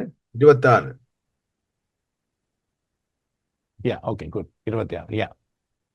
அதற்கு ஆண்டவர், நான் சோதோமை நகரில் 50 நீதிமான்களா இருப்பதாக கண்டால் அவர்களின் பொருட்டு முழுவதையும் காப்பாற்றுவேன் என்றார். சரி, அப்ப கேள்வி என்ன? கடவுள் எதன் நிமித்தம் காப்பாற்றுவேன் என கூறுகின்றார்? பதில் நீதிமான்கள் 50 நீதிமான்கள். Very good. ஸோ அதுல இருந்து நாம் அறிந்து கொள்கிற விடயம் என்ன பாருங்கள். அதாவது அதற்கு ஆண்டவர், நான் சோதோம் நகரில் 50 நீதிமான்கள் இருப்பதாக கண்டால் அவர்களின் பொருட்டு முழுவதையும் காப்பாற்றுவேன் என்றார். அப்ப இப்ப ஆண்டவர் ஆபிரகாமுடைய சபத்தை கேட்டாரா, கேட்கவில்லையா? கேட்டார். சரியோ? ஆபிரகாம் சும்மா என்னவோ சொல்லி மண்டாடுறார். சரியோ? ஆண்டவரே, நீதிமான்களோட பாவிகளோட சேர்த்து நீதிமான்களை நீர் அழித்தர வேண்டாம். சரி, 50 நீதிமான கண்டாவது நீர் அழித்து விடுவீரோ அப்படின்ட்டு சும்மா அப்படியே மண்டாடுறார். ஆனா ஆண்டவர் என்ன சொல்றார்? 50 நீதிமான கண்டா நான் அழிக்கல. ஏட்டா நீ மண்டாடுற அல்லவா, நான் அழிக்கல. அதுதான் எங்களுக்கு கிடைக்கிற ஒரு பெரிய வெற்றி. நாங்க எதுவாக இருந்தாலும் ஆண்டவரிடத்திலே செபிக்க அழைக்கப்படுகிறோம். முதலாவது நாம் செபிப்போம். எதுவாக இருந்தா, என்ன பிரச்சனையா செபிப்போம், தேவையா செபிப்போம். அப்ப அந்த செபத்தை கடவுள் கேட்கிறார். ஏற்ற நேரத்திலே அதற்கான பதிலை கொடுப்பார், அவ்வளவுதான். ஆனா செபம் கேட்கப்படுகிறதா? கட்டாயமாக கேட்கப்படுகின்றது. சரி, அப்ப இந்த ஆபிரகாம் என்ன சொல்லுகிறார்? சரி, எது நிமித்தம் காப்பாற்றுவேன் என கடவுள் முன் உண்மை உள்ளவராக வாழ, அதாவது நீதிமான்கள் 50 நீதிமான்களை கண்டால் நீர் அழித்து விடுவீரோ? அப்ப ஆண்டவர் சொல்லுகிறார், இல்லை. சோ அதிலிருந்து 2வது செய்தி நமக்கு என்ன தெரிகிறது என்றால், நாம் எவ்வளவு தூரம் ஒரு கடவுளுக்கு உகந்த வாழ்க்கையிலே வளர்ந்து வருகிறோமோ அந்த அளவுக்கு கடவுள் எங்களை தீமையிலிருந்து, அழிவிலிருந்து பாதுகாத்துக் கொள்ளுகிறார் என்பதும் உண்மையாகும். சரியோ? நாங்கள் இறைவனுக்குள், அவருடைய விருப்பத்துக்குள் வாழ வரும் பொழுது தீமைகள் நம்மை அதிகமாக அழிக்க வரலாம். ஆனால் நாம் உண்மையாக கடவுளோடு இருந்தால் அந்த தீமையிலிருந்து, அந்த பிசாசின் தொல்லையிலிருந்து இறைவன் எங்களை விடுவித்து காத்து கொள்ளுகின்றார். அடுத்தது 27வது இறைவார்த்தையை நாம் வாசிப்போம். தொடக்க நூல் 18:27. அப்பொழுது ஆபிரகாம் மறுமொழியாக, தூசியும் சாம்பலுமான நான் என் தலைவரோடு பேச துணிந்து விட்டேன். Very good. சோ அப்ப இப்ப ஆபிரகாம் தன்னை எவ்வாறு குறிப்பிடுகிறார்? தூசிக்கும் சாம்பலுக்கும் சமமாக குறிப்பிடுகின்றார். சரியோ? அப்ப இப்ப இதுல உதாரணமாக எங்களை தரம் குறைக்கிறதாக இதை பார்க்க கூடாது. சரி, எங்களை தரம் குறைக்கவில்லை, மாறாக ஆபிரகாம் கடவுள் முன்னிலையிலே பார்க்கிறார். நான் ஒவ்வொன்றா கேட்க கடவுள் எல்லாத்துக்கும் ஓமன்னு சொல்றார். 50 ஓமன்றார், 40 ஓமன்றார், 30 ஓமன்றார். இது என்ன இப்படியே சொல்லி கொண்டு போகிறாரே என்ற உடனே ஆபிரகாம் பார்க்கிறார், ஆண்டவருக்கு முன்னிலே நான் யார்? நான் ஒரு தூசும் துருவமா இருக்கிறேன். இப்படிப்பட்ட என்னுடைய செபத்தையா கடவுள் கேட்கிறார்? அப்படி கேட்கிறார் என்ற நம்பிக்கையோடு திருப்பவும் கேட்கிறார். சரியோ? சோ எங்களுடைய அந்த உண்மையான அந்த செபத்துல பார்த்தீர்கள் என்றால், அந்த சில நேரத்திலே மக்கள் செப நேரத்திலே அழுகிறார்கள் அல்லது கண்ணீர் வடிக்கிறார்கள். ஏன் சில பேருக்கு தெரிகிறது இல்லை. ஏனென்றால் கடவுளுடைய பிரசன்னம் நம்மேல் வரும் பொழுது அந்த நேரத்திலே பார்த்து கண்டால், ஆண்டவரே உமக்கு முன்னிலையில நிக்க நான் யார், எனக்கு என்ன தகுதி இருக்கு, அப்படி என்று நம்முடைய உள்ளம் உடைகிறது. சரியோ? அந்த தூய ஆவியானவர் அந்த அளவுக்கு நம்முடைய உள்ளத்தை வந்து உடைப்பார். உடைக்கிறதுமே லைக் கடவுளுடைய பிரசன்னத்தை நம்ம காட்டும் பொழுது எவ்வாறு நான் இதுக்கு முன்னால நிற்க முடியும் அப்படின்ட்டு ஒரு ஒரு உணர்வு நமக்குள்ளே வருகிறது. அதுதான் வந்து இங்கே ஆபிரகாமுக்கு வருகிறது. சரியோ? நம்முடைய சுபத்திலே எவ்வளவு தூரம் நாங்கள் எங்களை தாழ்த்தி ஆண்டவருக்கு முன்பாக நாம் தாழ்த்தி நிற்கின்றோமோ அந்த அளவு கடவுள் எங்களை உயர்த்துவார். அதான் நாம் அறிந்து கொள்ள வேண்டிய ஒரு முக்கியமான விடயம். சரி, இதையும் பார்த்து நாங்கள் முடிச்சிடலாம். தொடக்க நூல் 18:28 அதை ஒருவர் வாசிக்கலாம். 18:28. ஒருவேளை அதை மட்டும் வாசிப்போமா? ஒருவேளை அந்த 50 நீதிமான்களில் 5 பேர் குறைவாயிருக்கலாம். 5 பேர் குறைவதை முன்னிட்டு நகர் முழுவதையும் அழிப்பீரோ என்றார். அதற்கு அவர், நான் 45 பேரை அங்கே கண்டால் அழிக்க மாட்டேன் என்றார். சரி, வெரி குட். சரியோ? இப்படியே கேட்டு கேட்டு குறைச்சு கொண்டு வரப்போறார். சரியோ? 18:32 இறைவார்த்தையா அது? அதற்கு அவர், என் தலைவரே, அது எந்த வார்த்தை? 32வது இறைவார்த்தையா அது? அதற்கு அவர், என் தலைவரே, வேண்டாம், என் தலைவடைய வேண்டாம், இன்னும் ஒரே ஒரு தடவை மட்டும் என்னை பேசவிடும். ஒருவேளை அங்கு 10 பேர் மட்டும் காணப்பட்டால் என அவர் அந்த 10 பேரை முன்னிட்டு அழிக்க மாட்டேன் என்றார். சரி, சோ அப்ப இதுல என்ன கேள்வி பார்க்கணும் என்றால், இதில் ஆபிரகாமின் சுகம் எவ்வாறு இருப்பதை பார்க்க முடிகிறது என்று நான் பொதுவாக அதுல ஒரு கேள்வி போட்டிருக்கிறேன். அதுல இருந்து என்ன பார்க்க முடிகிறது? இதுல இருந்து ஏதாவது வேற ஒரு ஆள் ஏதாவது சொல்ல முடியுமா? இதுல இருந்து ஆபிரகாமுடைய சபத்திலிருந்து நாம் இதுல இருந்து என்ன அறிஞ்சு கொள்றோம்? தொடர்ந்து விடாமல் கேட்டுக்கொண்டே இருக்கிறார். Very good. சரியோ? அப்ப பார்த்தீர்கள் என்றால் ஆண்டவரிடத்துல ஒன்று மாறி ஒன்று கொஞ்சம் கொஞ்சமா குறைச்சு 10 வரைக்கும் வந்துருவார் அவர். சரியோ? 50லேருந்து 45 அப்படியே குறைச்சு. இதுல இருந்து என்ன அறிகிறோம் என்றால், ஆபிரகாம் தொடர்ந்து மன்றாடுகிறார். தொடர்ந்து மன்றாடுவது முடியுமா? முடியாது. சரியோ? சில நேரத்துல ஒரு கிழமையில நாமெல்லாம் என்ன செய்து மன்றாடி கொண்டு இருப்போம். ஒரு கிழமைக்கு 3 நாள் செபித்திருப்போம், 4 நாள் செபித்திருப்போம். அதே அடுத்த கிழமை பார்த்தா செமிக்காமலேயே போயிருப்போம் அப்படியே. சரியோ? அப்ப இதுல ஆபிரகாம் வந்து தொடர்ச்சியாக மன்றாடுகிறார். ஒரு விடயத்துக்காக ஆண்டவரோடு தொடர்ந்து நிற்கின்றார். அதிலே ஆண்டவரிடத்திலே பரிந்துரை கேட்டுக்கொண்டே நிற்கின்றார். சரியோ? அதான் நம்ம இதுல முக்கியமான விடயம் என்றால் தொடர்ச்சியாக நாம் செபிப்பது, தொடர்ந்து சுக வாழ்க்கையில் வளருவது. கடைசி பார்ப்போம். 18:33 இறை வார்த்தை. ஆபிரகாமோடு பேசி முடித்தபின் ஆண்டவர் அவரை விட்டு சென்றார். ஆபிரகாமும் இடத்துக்கு திரும்பி சென்றார். ஓகே, சோ கேள்வி வந்து, சபத்துக்கு பின் ஆபிரகாம் எங்கு சென்றார்? தன்னுடைய இடத்துக்கு திரும்பி சென்றார். சரியோ? அதான் பதில்.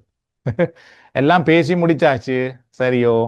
ஆண்டவரிடத்துல ஆபிரகாம் தான் சொல்றதெல்லாம் சொல்லிட்டார். சொன்ன பின்பு ஆண்டவர் தந்த வேலைக்கு போயிட்டார். ஆபிரகாம் என்ன செய்தாராம்? இப்ப அவரும் தந்த இடத்துக்கு போயிட்டார்.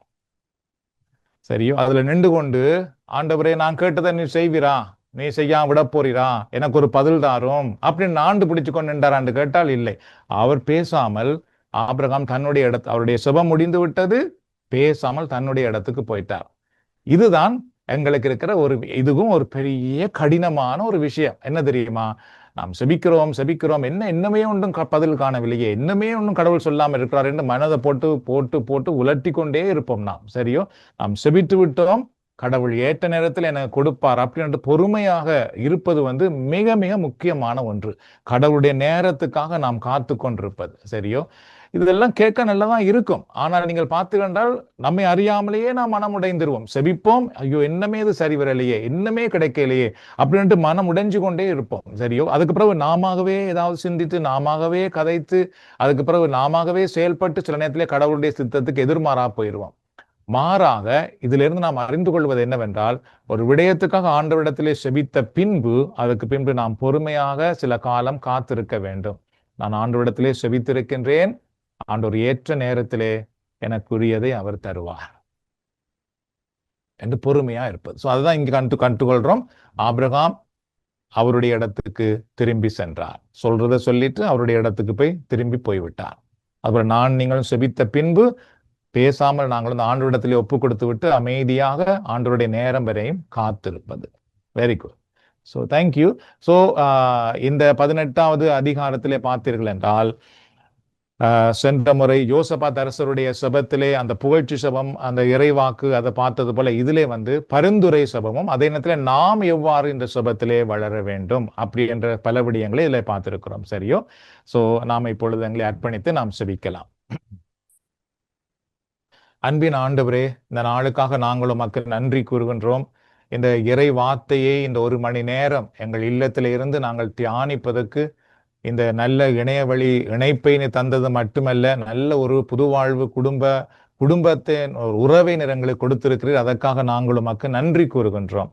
ஆண்டவர், இந்த நேரத்தை நாங்கள் வீணாக செலவழிக்காமல் அல்லது தேவையில்லாத நேரமாக செலவழிக்காமல், உலக காரியங்களை குறித்து செலவழிக்காமல் உம்முடைய பாதத்தில் இருந்து உம்முடைய இறை வார்த்தையை நாம் தியானிக்க இந்த ஒரு நல்ல மன பக்குவத்தினர் கொடுத்திருக்கிறீரே, அதற்காக நாங்கள் உமக்கு நன்றி கூறுகின்றோம். இது இந்த நாளிலே நாங்கள் கேட்டது போல ஆபிரகாம் ஆண்டவரே உம்மோடு பேசினார். ஆபிரகாமுடைய சபத்தை நீர் கேட்டீர். ஆபிரகாமுக்கு உம்முடைய திட்டங்களை நீர் வெளிப்படுத்தினீர். ஆபிரகாமிடத்திலே நீர் ஒரு நம்பிக்கையை வைத்திருந்தீர். அதுபோல இந்த நாளிலும் எங்களை நீர் கண்ணோக்கி பார்க்கும் ஆண்டவராக இருக்கின்றீர். எங்கள் மேல் ஒரு நம்பிக்கை வைத்திருக்கின்றீர். ஆண்டவரை, எல்லாவற்றுக்காகவும் நாங்கள் உமக்கு நன்றி கூறி உம்முடைய அருக்கரங்களிலேயே எங்களை இதில் இணைந்திருக்கிற ஒவ்வொருவரையும் அர்ப்பணித்து நான் செபிக்கின்றேன்.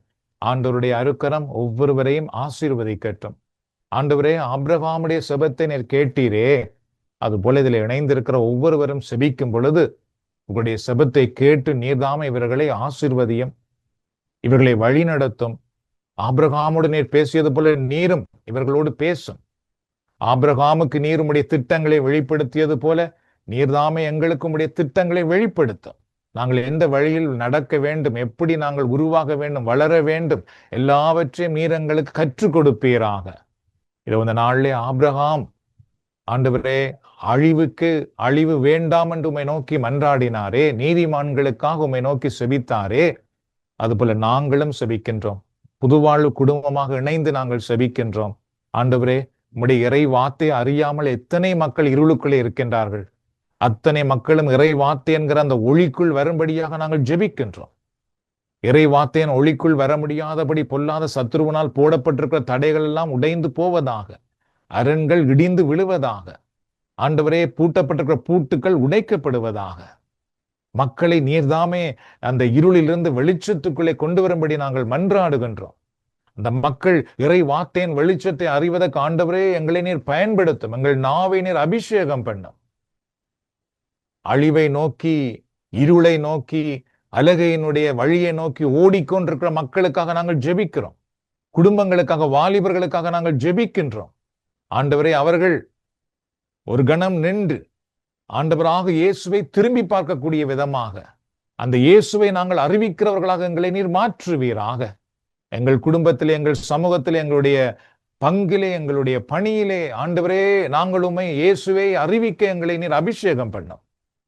அதை கேட்கிற மக்கள் மனம் திரும்பட்டும், அழிவை விட்டு வாழ்வை நோக்கி வரட்டும். அன்பின் ஆண்டவரே, இது இந்த நேரத்திலே உம்முடைய அபிஷேகத்தை எங்களுக்கு தாரும், உம்முடைய வல்லமை எங்களுக்கு தாரும்.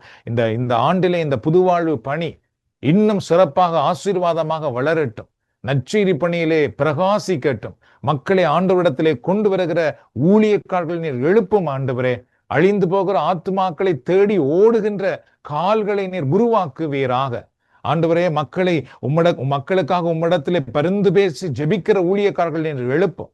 மக்களை ஆண்டவரை உம்மிடத்திலே கொண்டு வந்து நீர் கொடுக்கிற விடுதலைக்குள் வாழ வைக்கிற ஊழியக்காரர்கள் நீர் எழுப்பும். பல குடும்பங்களை நீர் எழுப்புவீராக.